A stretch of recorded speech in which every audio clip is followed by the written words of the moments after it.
Welcome to The Explainer. You know that little plus 18 box you check when signing up for social media? If you've ever thought it was just a technicality, well, you're going to want to stick around. We're about to dive into the science that shows it's one of the most important shields we have for a child's developing mind.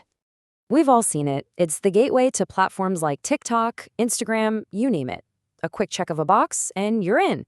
But what are we really agreeing to, especially when we do it for our kids? For a lot of parents, the question is pretty simple. Is this a big deal? I mean, is it really that bad to tell a little white lie to get them access to the same apps all their friends are using? Well, the truth is that age limit has nothing to do with legal paperwork and everything to do with brain science. A huge and growing body of research shows it's a crucial defense, designed to protect the very architecture of a young person's brain while it's still being built. Okay, so to really get this, we have to look at how these apps are engineered. Because they aren't just fun little toys. Oh no, they are meticulously designed to be a dopamine casino, and the goal is to hook young, vulnerable users. So here's the core psychological trick they use. It's called intermittent reinforcement, which is a fancy way of saying these platforms use the exact same reward system as a casino slot machine. You pull the lever or, swipe up on a video, never knowing if the next one will be boring or give you a huge rush of pleasure.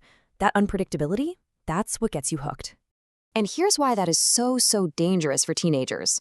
An adult brain can struggle with this, for sure, but a teen's brain, it's basically defenseless. Their prefrontal cortex, that's the part in charge of things like impulse control and good judgment, it's still under construction.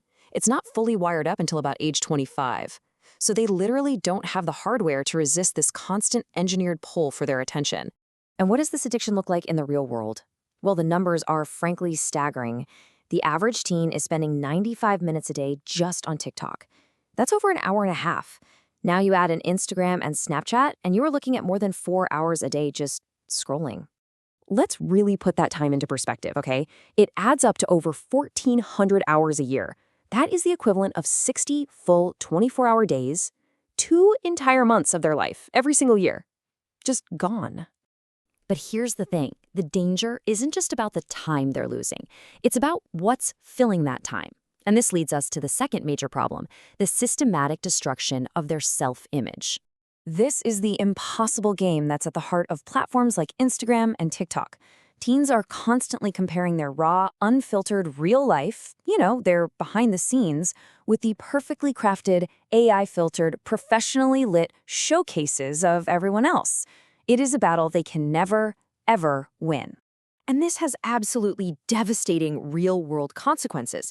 Think about this quote for a second. Imagine trying on a perfect, digitally altered face 50 times a day. After a while, you start to see your own reflection as flawed, as not good enough.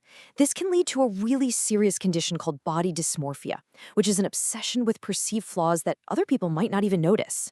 The data here it's just alarming. Look at this. An incredible 70%, that's 7 out of 10 teen girls, say they feel worse about their bodies after using Instagram.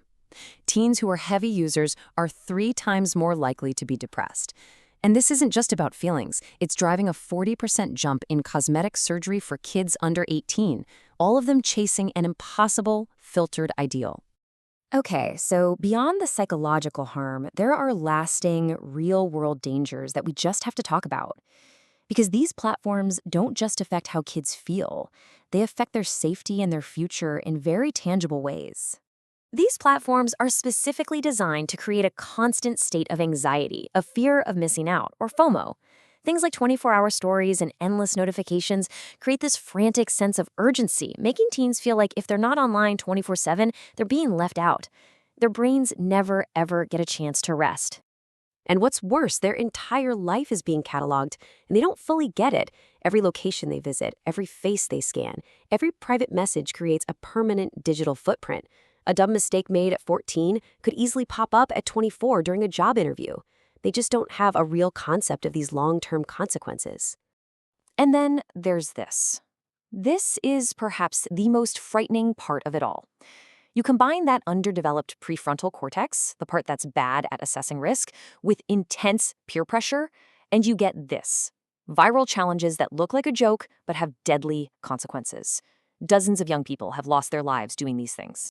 So, after hearing all of that, it is so easy to feel helpless and overwhelmed. But you are not. Let's look at a practical, actionable playbook that parents can use to navigate this incredibly difficult landscape. This is it. This is the million-dollar question every parent asks. Is there some magic number, a right age to just hand over access? Well, the research points pretty clearly to one answer: wait. By age 16 to 18, the brain has developed much more robust impulse control and decision-making skills. But, and this is a really big but, it's not about just flipping a switch on their 16th birthday. It absolutely has to come with education about the risks and continued parental oversight. The truth is, there's no perfectly safe age.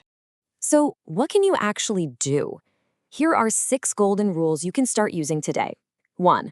Delay, delay, delay. The later they start, the better. 2. Create a digital contract with clear rules before they get a device. 3. Set hard time limits. An hour a day is a great goal for anyone under 16. 4. Create phone-free zones, especially the bedroom at night and the dinner table. 5. Keep talking about the dangers. Don't just ban things without explanation. And finally, number 6, and this is a big one, be the role model. They're watching how you use your phone too. Because ultimately, no technology, no setting, no app can replace your guidance. This is the single most important takeaway from all of this.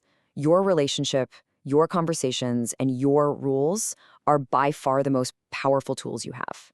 So the question isn't just about an age limit. It's about how we, as parents and mentors, prepare our kids for the world they're stepping into.